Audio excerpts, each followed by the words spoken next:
Hey, my name's Kent. I'm one of the partners in Cloud9. Did you say you're from New Zealand? Yep, I'm from New Zealand. I'm from Hawaii. Kia ora, mate. Aloha. That's g'day in New Zealand. Wait, how do you do can you do the haka? Yes. Kamate, kamate, kia ora.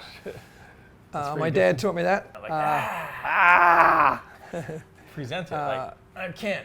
I grew up in New Zealand, sailing and diving. Traveled the world surfing for a while in my life and ended up here in Ventura. I've run a manufacturing business for the last 25 years where we have CNC machines, water jets, lathes, and recently 3D printers.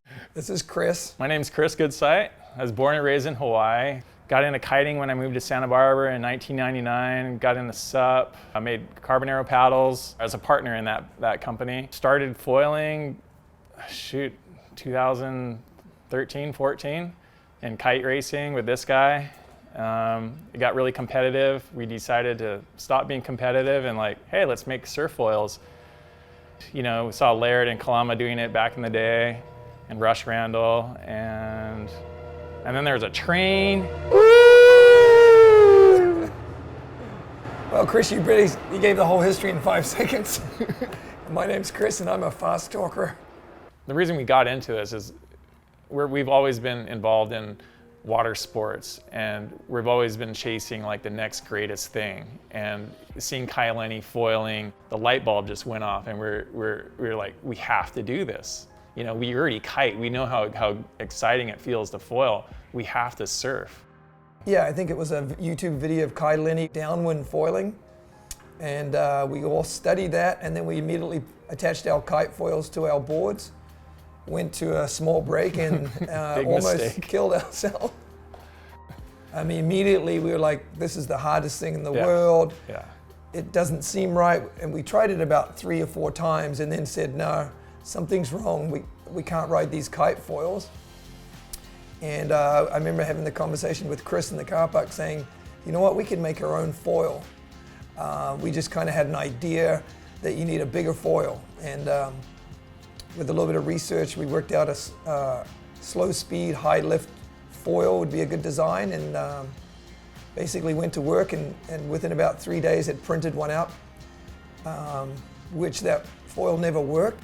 Now we've got a process where we can actually 3D print something, and from designing it to printing it to laying carbon on it, we're making something in about 3 or 4 days.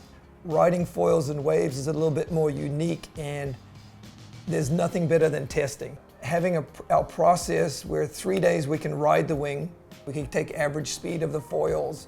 We could switch back and forth with each other and literally switch gear with each other while on the water and get results really fast. There's 2 of us, we make all the prototypes, we ride all the prototypes, and then we give it to our friends, and then we ask for validation feedback, but we don't tell them what we think. Wings are gonna kind of evolve like surfboards have, in that no one wing is going to suit everybody for every wave, and that you'll probably end up having a quiver.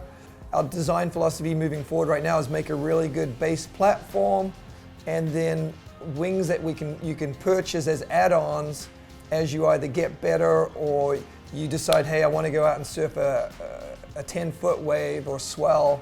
What will be the best wing for that? We're going to match the speed of the wave to the wing and your weight and your ability. Our main focus is to create a surf foil, and we want to design wings that you can use for kiting, windsurfing, surfing, wakeboarding, supping, and you know, everyone wants speed and they want performance and they want pumping characteristics, but not with just one foil will do that. Everybody is jumping into wanting to foil, and yeah, I don't think it's going to stop anytime soon. Well, Kai Lenny is just kind of the ultimate waterman, you know. He does everything, and he does it so well, and he's such a nice guy, and he was able to help us. You know, he came to California and called us up and was like, hey, I want to try one of your foils, and we went out, and he literally took our Cloud9 to the next level, doing things, backflips, pumping on the way out, and you know, just like ripping off the lips, and it was just amazing to see someone at that level. I mean, to be able to push the sport. And now so many more people are getting better, and the equipment's getting better and better. And I think there's just so much excitement. And now all the pro surfers, like, you see John Florence and Jamie O'Brien, and God, everybody is jumping into wanting to foil. We can kite on them, go behind a boat, but surfing waves on a foil is just magical. It's amazing. It's the best thing you'll ever do. It's almost as good as